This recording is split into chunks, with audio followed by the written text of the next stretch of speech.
ಸಾಯಿರಾಮ್. ಸಮರ್ಥ ಸದ್ಗುರು ಸಾಯಿನಾಥ್ ಮಹಾರಾಜ್ಗೆ ಜೈ. ನಮ್ಮ ಸಾಯಿ ಕುಟುಂಬದ ಎಲ್ಲ ಸಾಯಿ ಭಕ್ತರಿಗೆ ನಮಸ್ಕಾರ. ಸಾಯಿ ಆಶೀರ್ವಾದ ಸದಾ ನಿಮ್ಮ ಮೇಲೆ ಇರಲಿ ಅಂತ ಬಾಬಾಗೆ ಬೇಡ್ಕೊತಾ ಇವತ್ತಿನ ವಿಡಿಯೋ ಶುರು ಮಾಡ್ತಾ ಇದ್ದೀನಿ.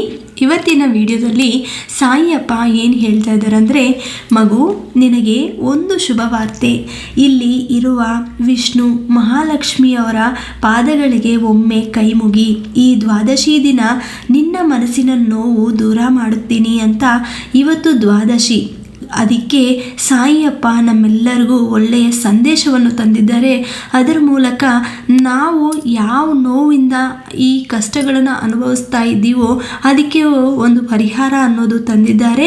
ಈ ಸಂದೇಶವನ್ನು ಪೂರ್ತಿಯಾಗಿ ಕೇಳಿ ನಂತರ ನಿಮ್ಮ ಜೀವನದಲ್ಲಿ ಏನು ತೊಂದರೆಗಳಿದೆಯೋ ಈ ಸಂದೇಶ ಮೂಲಕ ನಿಮಗೆ ಅರ್ಥ ಆಗುತ್ತೆ. ಅದಕ್ಕೆ ತಕ್ಕಂಗೆ ನೀವು ಅದನ್ನು ಯಾವ ಥರ ಆಚರಿಸಬೇಕು, ಯಾವ ಥರ ನಡೆಸ್ಕೋಬೇಕು ಅನ್ನೋದು ಸಾಯಿಯಪ್ಪ ಒಂದು ಸಮಾಧಾನ ಕೊಡ್ತಾರೆ.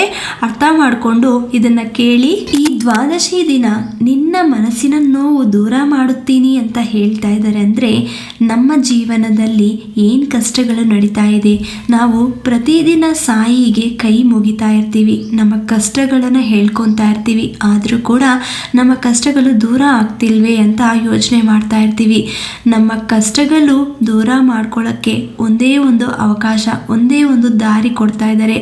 ಆ ದಾರಿನ ನಾವು ಸರಿಯಾಗಿ ಹುಡ್ಕೊಂಡು ಸಾಯಿಯಪ್ಪ ಹೇಳ್ದಂಗೆ ನಡೆಸ್ಕೊಂಡ್ರೆ ಸಾಕು, ನಮ್ಮ ಜೀವನ ನಿಜವಾಗ್ಲೂ ಸಂತೋಷವಾಗಿ ಇರುತ್ತೆ.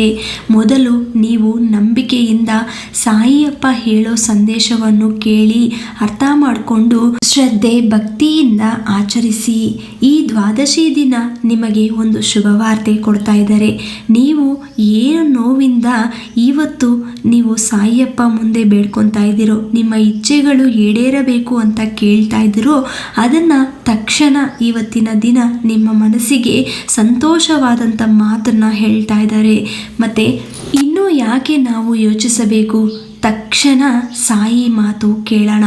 ಸಾಯಿಯಪ್ಪ ಈ ಸಂದೇಶವನ್ನು ಕೊಡ್ತಾ ಇದ್ದಾರೆ ಅಂದರೆ ಇವತ್ತು ನಾವು ಕೇಳ್ತಾ ಇದ್ದೀವಿ ಅಂದರೆ ನಿಜವಾಗಲೂ ನಮ್ಮ ಅದೃಷ್ಟ.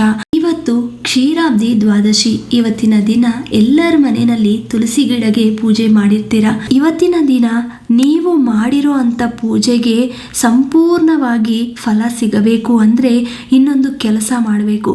ಸಂಜೆ ಒಳಗೆ ಈ ಒಂದು ಕೆಲಸವನ್ನು ಮಾಡಿ. ಯಾಕಂದರೆ ಈ ಕ್ಷೀರಾಬ್ದಿ ದ್ವಾದಶಿ ನಾಡು ನೀವು ಮನಸ್ಸಿನಲ್ಲಿ ಏನಾದರೂ ಕೇಳಿ ಖಂಡಿತ ಆ ಶ್ರೀ ಮಹಾವಿಷ್ಣುವು ತಪ್ಪದೆ ನಿಮಗೆ ಏನು ಕೇಳಿರ್ತೀರೋ ಅದನ್ನು ವಾಪಸ್ ಕೊಡ್ತಾರೆ. ಯಾಕಂದರೆ ಶ್ರೀ ಮಹಾವಿಷ್ಣುವು ಯಾರ್ಯಾರು ಇವತ್ತು ತುಳಸಿ ಗಿಡ ಮುಂದೆ ಪೂಜೆ ಮಾಡ್ತಾರೋ ಆ ಶ್ರೀ ಮಹಾವಿಷ್ಣು ಲಕ್ಷ್ಮಿ ಜೊತೆ ಬಂದು ಕೂತಿರ್ತಾರೆ. ನೀವೇನೇ ಕೇಳಿದ್ರು ಅವರು ಕೇಳ್ತಾರೆ, ತಕ್ಷಣ ಅದನ್ನು ವಾಪಸ್ ಕೊಡ್ತಾರೆ.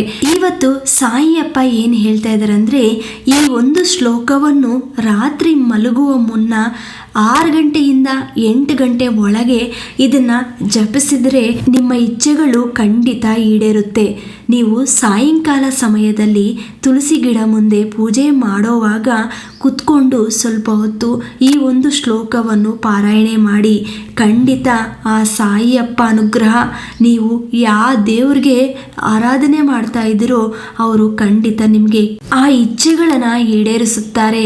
ಆದರೆ ಸ್ವಲ್ಪ ಸಮಯ ತಗೋಬೋದು, ಖಂಡಿತ ಈಡೇರುತ್ತೆ.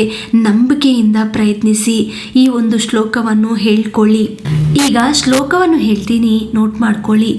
ಓಂ ಶ್ರೀ ತುಳಸಿ ದಾಮೋದರಾಯ ನಮಃ.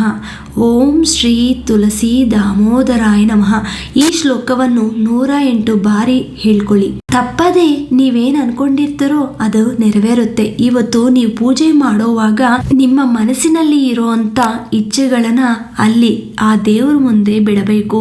ಖಂಡಿತ ಆ ದೇವ್ರು ನೋಡ್ಕೊತಾರೆ. ನೀವು ಮನಸ್ಫೂರ್ತಿವಾಗಿ ನಂಬಿಕೆ ಶ್ರದ್ಧೆ ಭಕ್ತಿಯಿಂದ ಆರಾಧನೆ ಮಾಡಿ ಸಾಕು. ಆ ದೇವರು ಯಾವ ಸಮಯಕ್ಕೆ ನಿಮಗೆ ಏನು ಕೊಡಬೇಕು ಅನ್ನೋದು ಆ ದೇವರು ನಿರ್ಧಾರಣೆ ಮಾಡ್ತಾರೆ.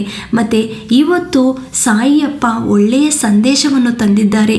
ಈ ಸಂದೇಶದ ಮೂಲಕ ನೀವು ಈ ಚಿಕ್ಕ ಪ್ರಯತ್ನವನ್ನು ಬಿಡಬೇಡಿ, ಎಲ್ಲರೂ ಕೂಡ ಉಪಯೋಗಿಸ್ಕೊಳ್ಳಿ. ನಿಮಗೆ ಈ ವಿಡಿಯೋ ಇಷ್ಟ ಆಯಿತು ಅಂದರೆ ನಿಮ್ಮ ಫ್ರೆಂಡ್ಸ್ ಆ್ಯಂಡ್ ಫ್ಯಾಮಿಲೀಸ್ಗೆ ಶೇರ್ ಮಾಡಿ, ಲೈಕ್ ಮಾಡಿ. ಹೊಸದಾಗಿ ನಮ್ಮ ಚಾನಲ್ನ ಯಾರಾದರೂ ನೋಡ್ತಾ ಇದ್ದರೆ ದಯವಿಟ್ಟು ಸಬ್ಸ್ಕ್ರೈಬ್ ಮಾಡಿಕೊಂಡು ಸಪೋರ್ಟ್ ಮಾಡಿ. ಮತ್ತೆ ಇನ್ನೊಂದು ವಿಡಿಯೋದಲ್ಲಿ ಭೇಟಿ ಆಗ್ತೀನಿ. ಅಲ್ಲಿವರೆಗೂ ನಮಸ್ಕಾರ. ಸರ್ವೇ ಜನ ಸುಖಿನೋ ಭವಂತು. ಜೈ ಸಾಯಿರಾಮ್.